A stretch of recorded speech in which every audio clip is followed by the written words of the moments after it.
Motirayo. Hi, Team Hi. Lay. Hi, everyone. Okay, today we're going to be learning, or we're going to be getting our insights from our rich kids coming up in the future. Okay. So they're going to tell us how they balanced going to school at the same time starting a company.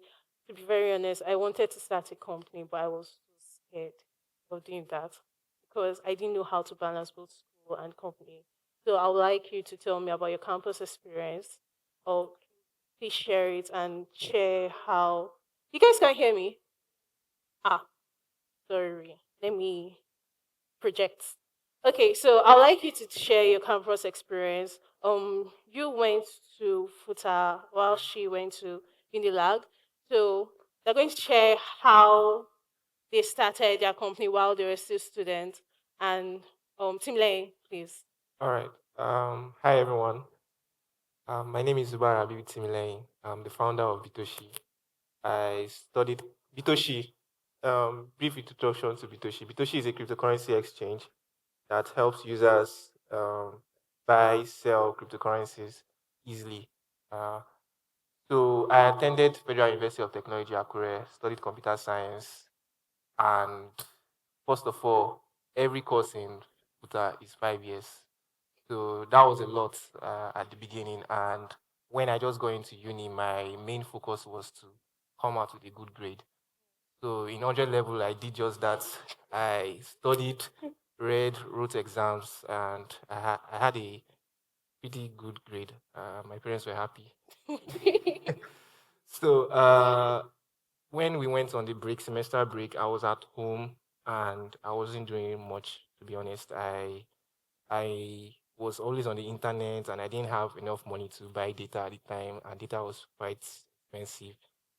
So I was doing graphic design, and then I got a gig from a friend. He told me to design a flyer for a cryptocurrency exchange that he was doing at the time. So when he gave me that gig, I was like, "Yo, can you put me through like what is cryptocurrency about and everything?" And then he gave me a bit insight, and that was how I started. I started buying from people on WhatsApp, selling to other people, and it was doing very well. I had a lot of people that was reaching out to me that they wanted to sell cryptocurrencies or they wanted to buy cryptocurrencies, and I knew it was time for me to scale. If I wanted to scale to a larger audience, I couldn't do it by myself anymore. I needed something to automate that process and to also assist users to easily do trade cryptocurrencies. So that was when Bitoshi started for me.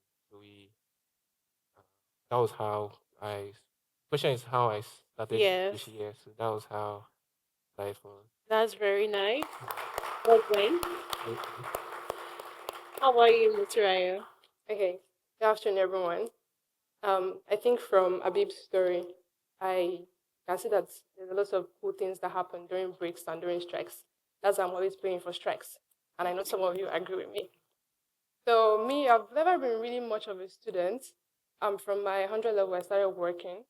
But then um, before that, I was a proper student. Yes. I got into the university, had a timetable morning to night, study, study, study, break, 15 minutes break, eat, then go back to studying.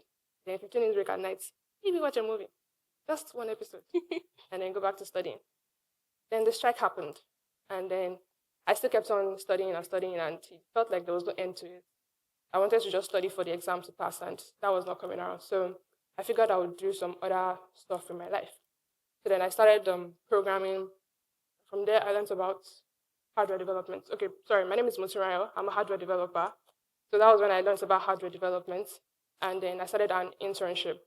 That internship, while I had very little skills, it was centered towards problem solving and just finding a problem in society and then provide a solution to it with the skills that you currently have. I didn't have the skills, but we had the idea. So we started building with that. And then from there, the skills increased and then we built a product. So the product I built is called Neo Blanking. Neo Blanking is a warming blanket for premature babies. So if you have any experience with premature babies, you know that they're usually very small and well, they're not they're not like fully developed like full-term babies. So they lack the ability to produce the heat that they need to survive. And because of that, they need to be put in incubators and sometimes they're referred to hospitals because of this problem. And some hospitals don't even have incubators in the first place. They're very expensive to have.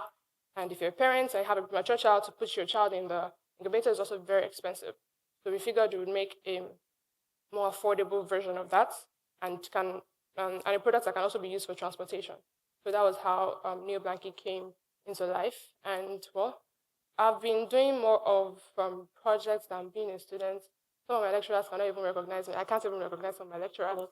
So, well, I think that's how it's been for me. So, my campus experience, my student experience, not okay. So it's not optimal. I would not advise it for anybody, but that's how I did mine. Thank you. That was actually very great. It looks like it's during holidays when this ideas usually spark. Fortunately for me, it didn't work like that. But thank God for ASU because that's how Bitoshi came to life. Yeah, exactly. Hopefully, another one will come Amen. and another idea will come to life. You guys want us to strike? But okay, that's pretty great. Um, while you were when you brought Bitoshi to life, you had to go back to school, obviously. So how did you manage? Because I know there are times whereby something needs to be done at the company, while you also have to finish this assignment and do this test or have an exam coming up. So how did you balance that? The funny thing for me is something always comes up when I'm writing exams. So preparing, I used to attend tutorial classes because I was trying to like get good grades while still building Bitoshi at the time. So there was this very very bad experience I had when I was still in school. I was preparing for exams at the time, and then we had this crazy issue with Bitcoin. So Bitcoin um, has network fees. Network fees is what you use to transfer Bitcoin from what the fees you pay miners when you're transferring Bitcoin from one person to another. So there was this time when the network fees was really high. We're looking at 100% increase as to what it used to be, and it was at the point when I was writing exams. So while I was in the tutorial class, I would have to get excuse, go back, discuss with my developer like, what are we going to do? How are we going to solve this issue? So for me, it's just finding balance to like um, dedicate this time for your work, for your business, and then school is also very important, and dedicate this other time for your school too. So I was able to find that balance and worked for me. That's pretty impressive because time management is something I think most students struggle with. Even trying to go to school, meet this lecturer, be alive, make money is And not classes. easy. Yeah. So how about you, Motoraya? Okay, when it comes to time management, balancing schoolwork and the project, and also during exam periods, I think there was a particular time we had an exam. I think it was 200 level, and I had to submit a prototype version of my projects at the time, and I just completely broke down. It was a very tough situation for me to be in. I was working, spending all day, literally all day, just working on the project, and nothing was working. Nothing was working. So, well, I got to a stage where I just kind of accepted that failure as a part of growing. It was very difficult for me. I was not used to that kind of feeling that badly. I mean, but over time I got used to it. And for me, I just kind of see things in terms of periods. So the session, maybe 4 months, I divide it. First 3 months, I do everything else. Then the last 4 months, I study. I become a student. Sometimes I don't even do that. Sometimes it's like 2 weeks that I'm not like him. My proper students like him, but that's how it works. So um, yeah, about periods. I know that in the first month or first 2 months, there's not really a lot of engagement in school. I mean, we're in fourth week. This is our first class we're having today. So there's a lot of liberty for me to do a lot of things outside of school and to work on the project and that. So when the time comes where I need to be focused, I know what I need to be focused on, and I know that academics with priority at a certain time. Yes, Uh, of course, because going to school, the school fees must not waste. Exactly. Thank you. That was actually pretty impressive, and I've gotten the insights. I'm just hearing that I have to look for what works for me because from what I've seen, you have a way of figuring out when to go to school and when to focus on school and when to focus on your company. Because, like you said, there was a time where there was a crash out during the exam, but then your head was in the game for that exam. For you, you focus during the first 4 weeks on your project While when you have to be a student during exam period, you focus on that. That's so everyone has to find out what works for them, obviously. So you don't have to you can actually look for that, and when you know that that's actually really help. You don't copy someone else just because it's working for them. Yeah. Um the next question that I had was so when you started the company and when you started your project, what were the first three things that you pursued? Um how did you know that okay, this is something I want to do? Because for me, I know that if I put my mind to something, first of all is fear.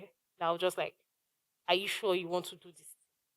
Are you sure you have time for it? So like what were the first three things you pursued? Your mental how was your mental health during that period of time? Because there's also that whole ah, what if I put my money into this time since it does not work out? Those kind of things. Yeah. Yeah, so before Bitoshi started, we're already like I was already profitable. Like my business was already God profitable. willing. So it was pretty easy for me. I mean, this business was already making me 100K, 200K a month. Why not invest in the same business and make probably 1 million a month?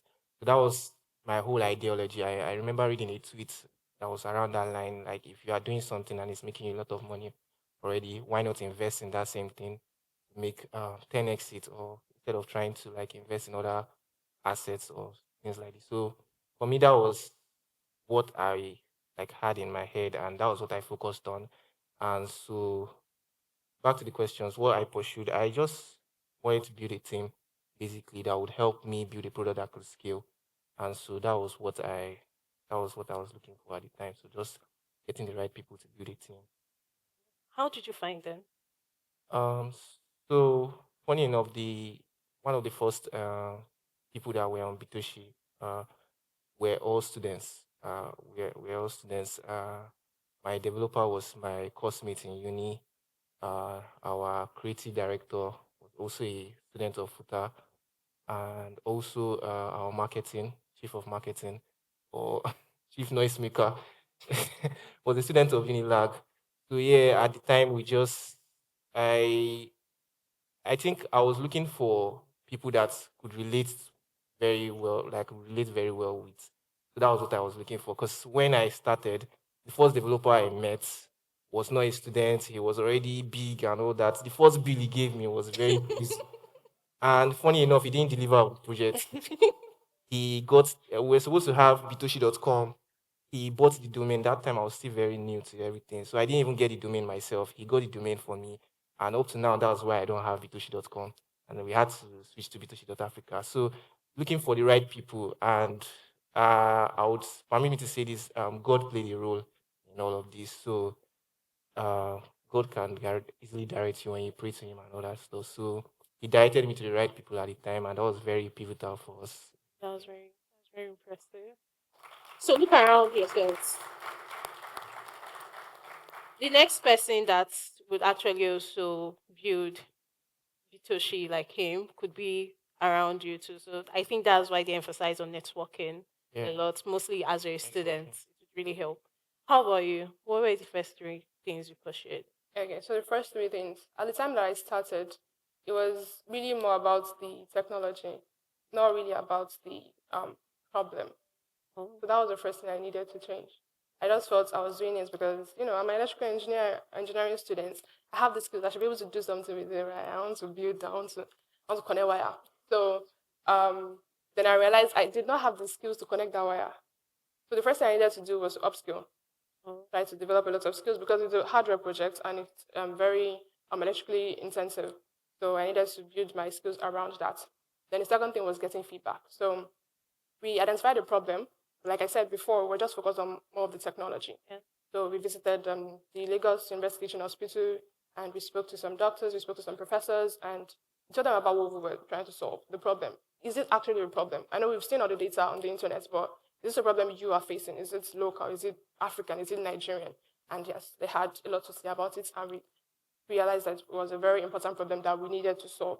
So that was also out of the way. Then the third one was getting money. So to build the project, it's not like software. I'm not bashing software, but I feel like software is a bit more, it's a bit easier to get into because you don't need a lot of capital to start. For hardware, you're in trouble. You need money, and you need money somehow. So we started applying for competitions. We were applying for incubator programs, and well, of course, I was using a lot of my personal funds as well. That's why I'm broke. So yeah, those were the things that we got out of the way at the beginning. Well, that's actually really nice. Yeah, and sorry about the fact that I used your money. Don't worry, you can meet Tim Lane. He's ready to invest. But yeah, so you talked. So I'm hearing that you had a team. How did you find your team, and what qualities were you looking for? Okay, so at the beginning, it was just a bunch of random people building stuff together, and that fell apart pretty quickly. So this time, I needed to be more intentional about looking for the people that I needed to do this. So I looked for people that had expertise in the hardware space already, people that already had software skills as well, because it's a combination of both. So I also looked at the my relationship with them, then their records. Like there are people that have delivered time and time again. I know the kind of people that they are. I know what they're building. I know that they are really great people. Apart from just their technical skills, individually they're great people. So that was one of the reasons why I decided to work with them. And they happen to just also be very technically good. So I needed skill because we needed to start developing our MVP from that stage.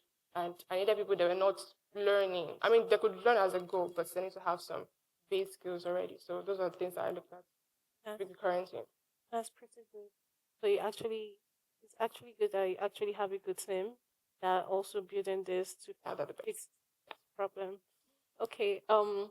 I have I have another thing to ask. So I do know that you encounter setbacks and failures. What was your biggest failure or setback while building this project? Um, who wants to go first? Yeah, do you want to go? Ladies Um, first. well, biggest. I don't think I can choose one. I've, Ah, I've seen a lot of shaggy actually. Well, I think the one I'll cite is the exam period time. oh, So I was in an incubator program. I had to have a prototype delivered in a very short time space, and I had exams, and literally nothing was working.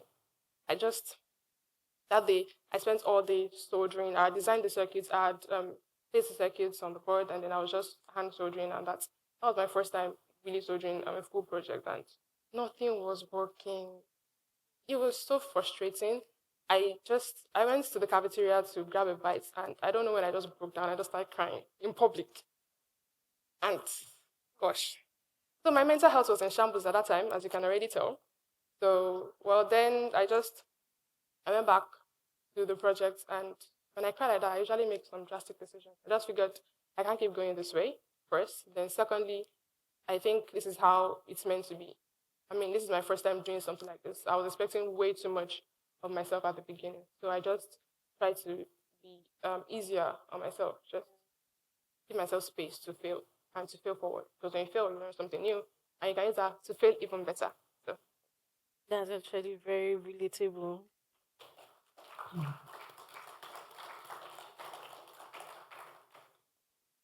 Yes. Okay, for me, I would say my biggest failure, I mentioned it earlier, is not having the domain in, um, not buying the domain myself.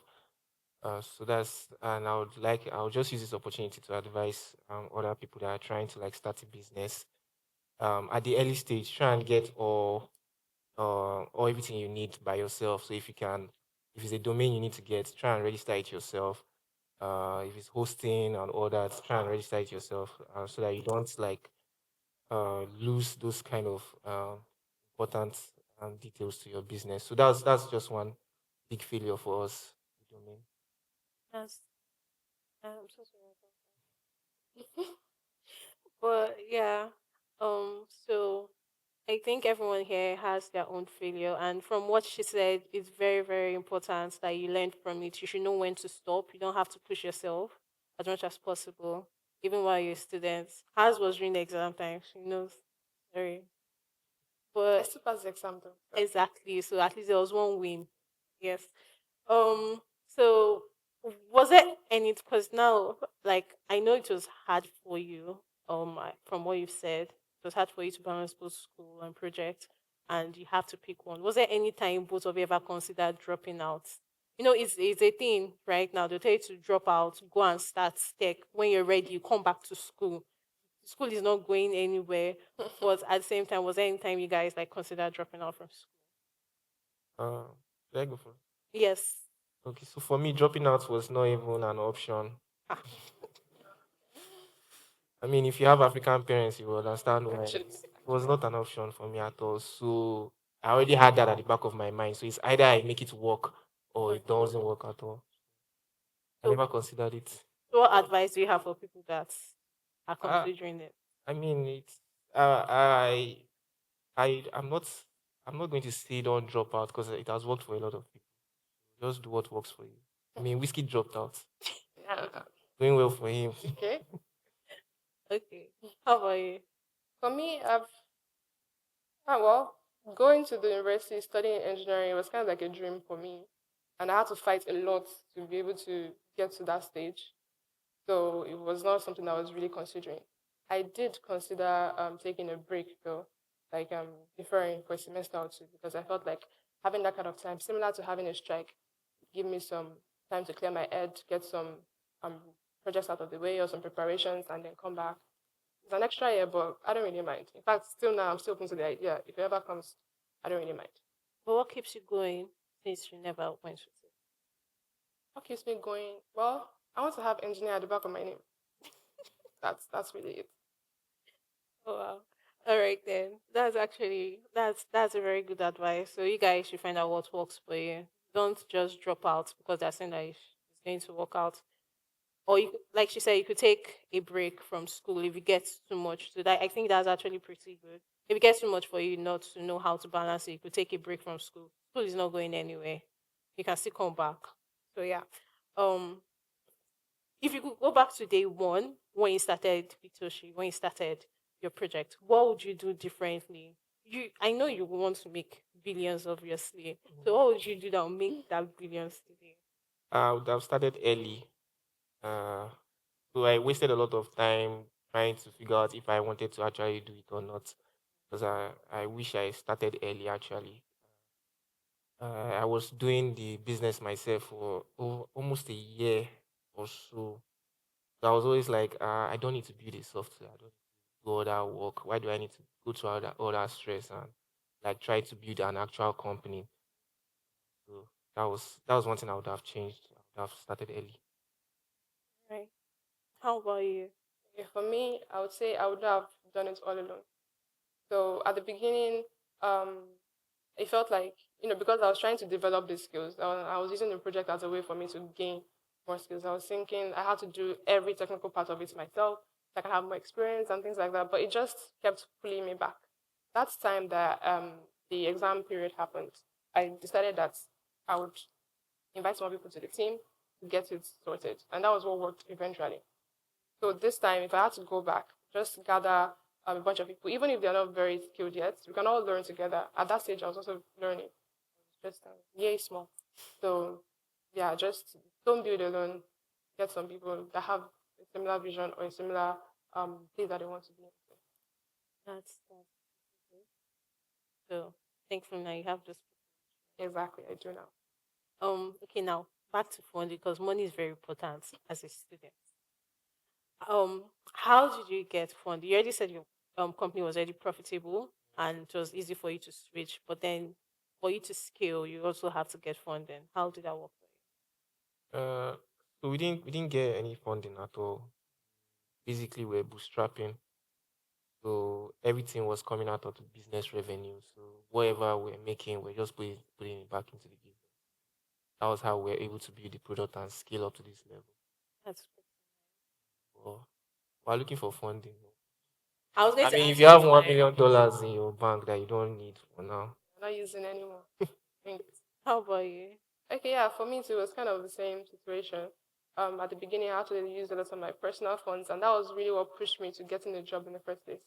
Since under level, I've had a job. I have been working full time. Even now, I'm still working full time as a student. So that's helped get some of the funds that I needed to keep the project going. Then also applying for competitions. I applied for tons of competitions. Didn't win many, but some of the ones that I won, they helped as well. That's pretty nice. I was going to ask if the show was hiring, you know, I just in don't case you mind. get that 1 million. But If I introduce you to the person, you put Yeah, me, sure, of sure. course, yes. I might get a job from this. Who knows? Okay. Um, I think that's like, I think that's pretty much it. But I do like the fact that you guys were able to push through despite knowing that you're a student and you have this as a goal to come out and graduate from school at least, but then you wanted to build something for yourself as a student. Um, One thing I want to ask is, okay, from this, because he's done with school, Timle is done with school, and from this, what's the next step? Like after you're done with school, what was your next step? Because you're full on into your company right now. Yes, so when I graduated from uni, I mean, the next step for me was build my business properly and scale properly, and also try and do things I could not do while I was doing school. So that was the next step for me. So when I finished school, before finishing school, I knew I started the company properly. But after school, I decided it was time for us to actually grow, hire more people, get into more countries and all that. So that was like the next step for me, building the company and scaling and trying to now be like our competitors, like the proper competitors that we're looking up to in school. So it's now time for us to properly build our company. That's That was the pretty next step for impressive. Impressive. I'm sure your mom is proud. me. Yeah, so my I'm sure your parents are proud now. You yeah, finished the yeah. school and then now you're making money. Certificate is there. God Yes. went. exactly, that's the How about you? yeah. Okay, so when you're done with school, what do you think your next steps are? I'm done with school a long time from now. I have 2 years to go. So, well, I think at that point, um, hmm, well, I would like to scale Neo Blanket to a full-time project, really, really. Because right now we're working on the project, we've got a prototype at the MVP stage, but we've not really done a lot of distribution. We don't even have tested products yet. So hopefully by the end of um, this university, voila, I'll be done with that and we can go into full-on production and distribution.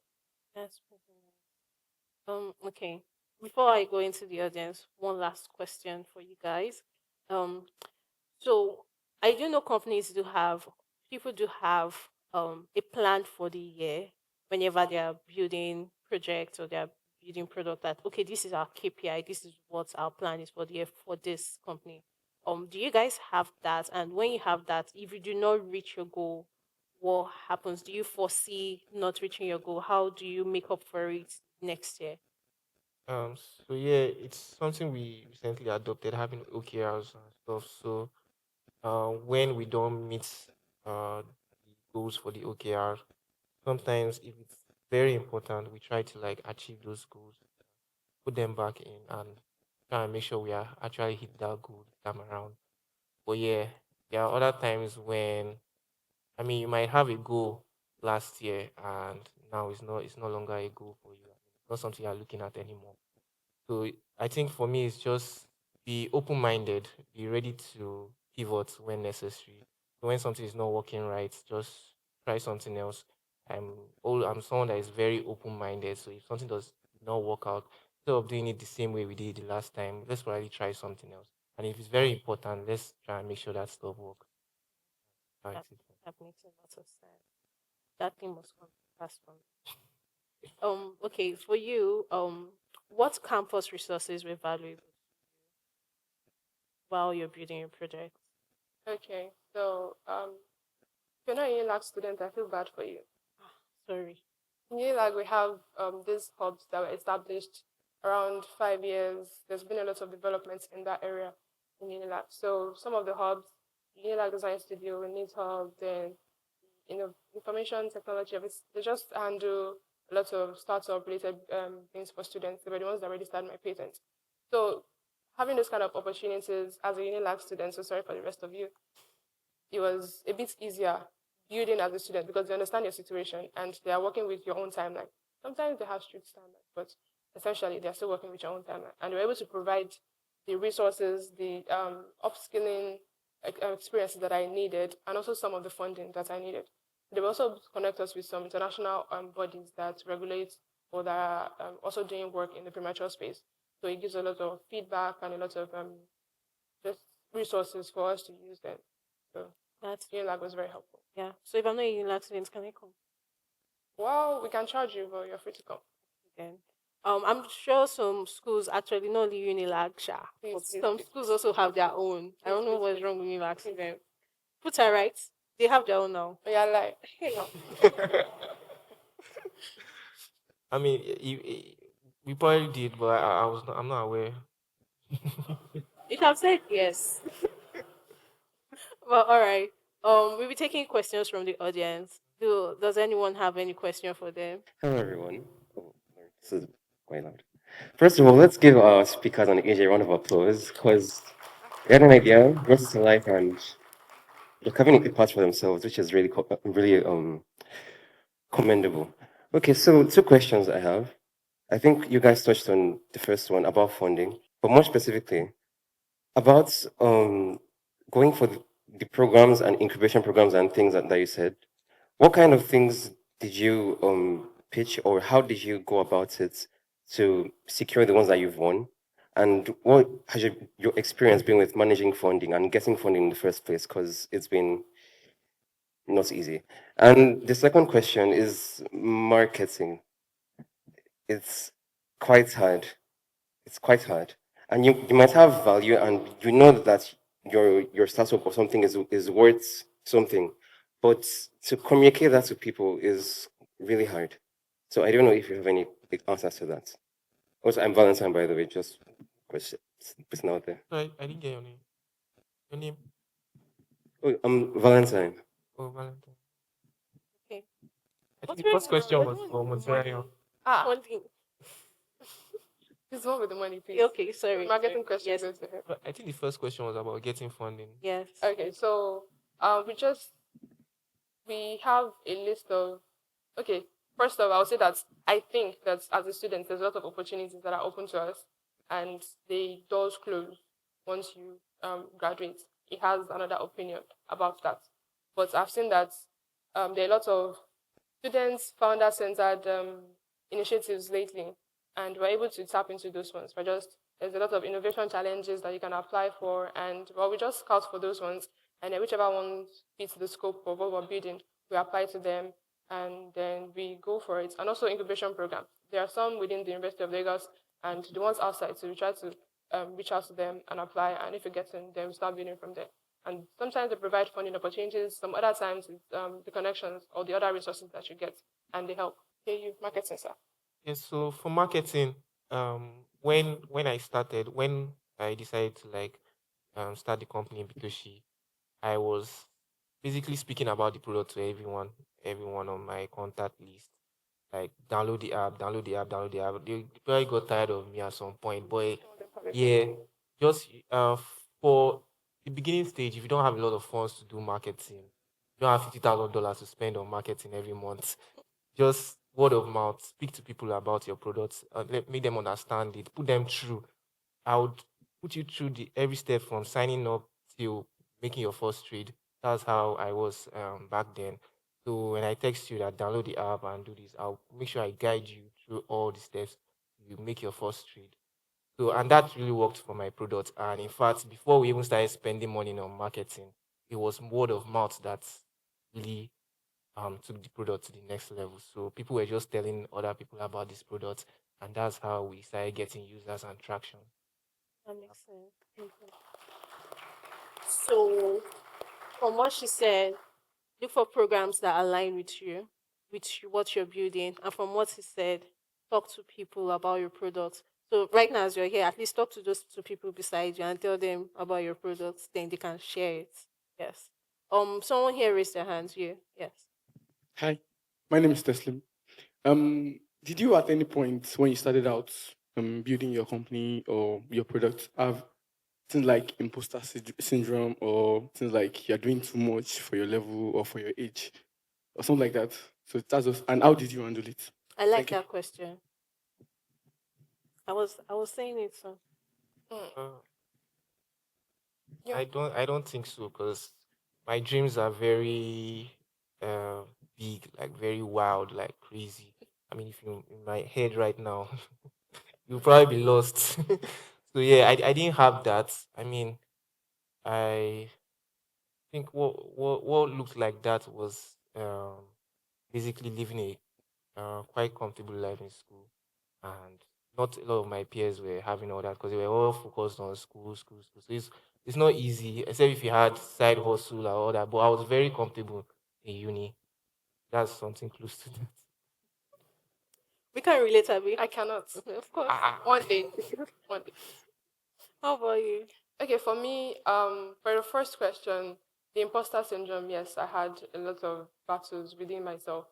And there were days I broke down. My mental health has been in shambles for a very long time. But, well, I know it's better now. The second part, about if I think I'm doing too much. No, most times I think I'm not doing enough. The you're doing too much usually comes from other people. And whenever they say that, I'm still like, do you not see what I'm saying? I have so much more to do. I'm just starting. So I think it's helpful if you have a picture of the kind of goal you want, kind of goal that you have. Like this one now that's comfortable on campus. Yeah, I'm still on campus. I'm not comfortable yet. I can make that my goal for the next 2 years. So it helps when you see how small you're playing compared to your potential, compared to where you want to be. And it really doesn't. You can't say you're doing too much. You're not doing enough. That's it. No. Um.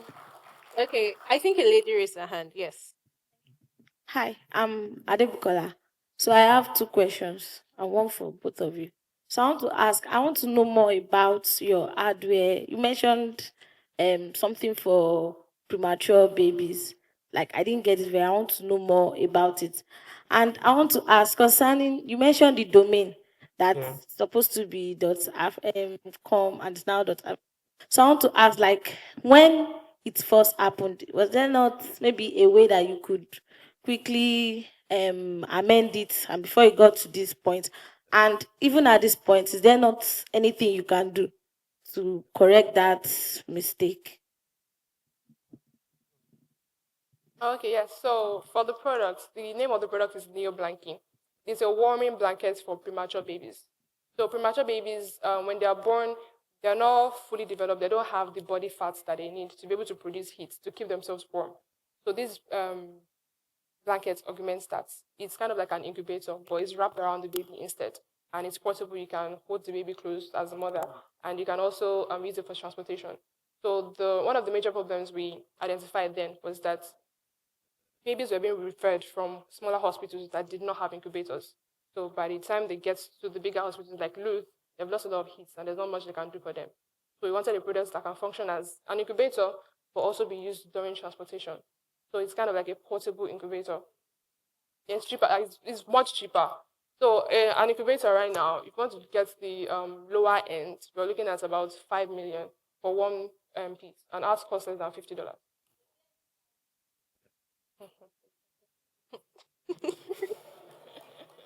So I'm not going to say yes or no because we have not concluded clinical trials yet. So yes, there's that. Okay, so for the domain, I think the issue we had at the time was the developer lost the logins, or he lose the logins for the account he used to purchase the domain. Oh. And I tried looking to it. I tried looking to it recently. Actually, we so it's basically out on auction or so. So I have to like negotiate a price with the buyer or the person that owns it now, and it's not. I mean, I put in an offer and I haven't gotten any response on it. So it's just something I look into once in a while, but it's not like a major big thing for us. Thank you very much. Thank you very much, Moturaya, Timlay, for this great session. If I could go back, I would have started too. Okay.